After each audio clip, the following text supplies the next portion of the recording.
তো hello guys, আপনারা কিন্তু ফেসবুকে ধরুন কোনো রিল এখানে প্লে করে নিয়েছেন এবং আপনারা কিন্তু সেই রিলটিকে আপনারা কিন্তু 2x স্পিডে এতদিন দেখতে পেতেন। দেখুন এখানে এই ট্যাব অ্যান্ড হোল্ড করে নিলে এখানে দেখুন 2x স্পিডে কিন্তু রিলটি চলতো।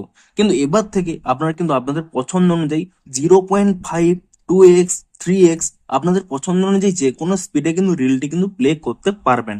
তো তা আপনারা কিভাবে চেঞ্জ করবেন সেটিই জানাবো আজকের এই ভিডিওটিতে, তাই জন্য কিন্তু পুরো ভিডিওটি অবশ্যই দেখতে থাকুন। তো তার আগে ভিডিওটিকে অবশ্যই একটি লাইক করে দিন এবং এই চ্যানেলে যদি আজই নতুন এসে থাকেন এখন চ্যানেলটিকে সাবস্ক্রাইব করে রাখুন এরকম নতুন নতুন ভিডিও দেখার জন্য। তো তার জন্য আপনারা কি করবেন, প্রথমে কিন্তু অবশ্যই আপনারা কিন্তু ফেসবুক অ্যাপটিকে নতুন ভার্সনে আপডেটটি করে নেবেন এবং তাহলেই কিন্তু আপনারা সেই নতুন আপডেটটি পেয়ে যাবেন। দেখুন আপনারা হয়তো কোনো রিল এখানে প্লে করে নিয়েছেন, তারপরে কি করবেন, দেখুন এই রিলটির এখানে নিচে একটি কিন্তু 3 ডট পেয়ে যাবেন।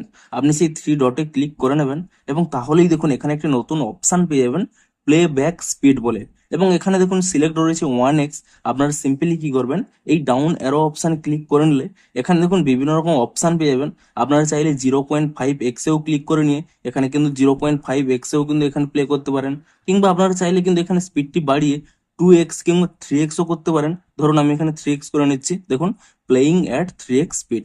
এবং আপনাদের কিন্তু কোনোভাবেই এখানে কিন্তু ট্যাব অ্যান্ড হোল্ড করে রাখতে হবে না।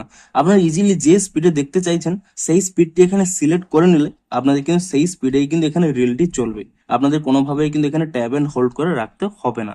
তো আপনারা নিচে কমেন্ট করে জানান যে আপনারা ওই নতুন অপশানটি পেয়েছেন কিনা, প্লে ব্যাক স্পিড বলে। এবং যদি আপনারা এই অপশানটি পেয়ে থাকেন আপনাদের কতটাই হেল্পফুল হবে তাও কিন্তু নিচে কমেন্ট করে জানান। তো ভিডিওটি যদি একটুও হেল্পফুল বলে মনে হয় অবশ্যই একটি লাইক করে দিন। দেখা হচ্ছে আরো কোনো ইন্টারেস্টিং ভিডিওর সাথে। Thanks for watching.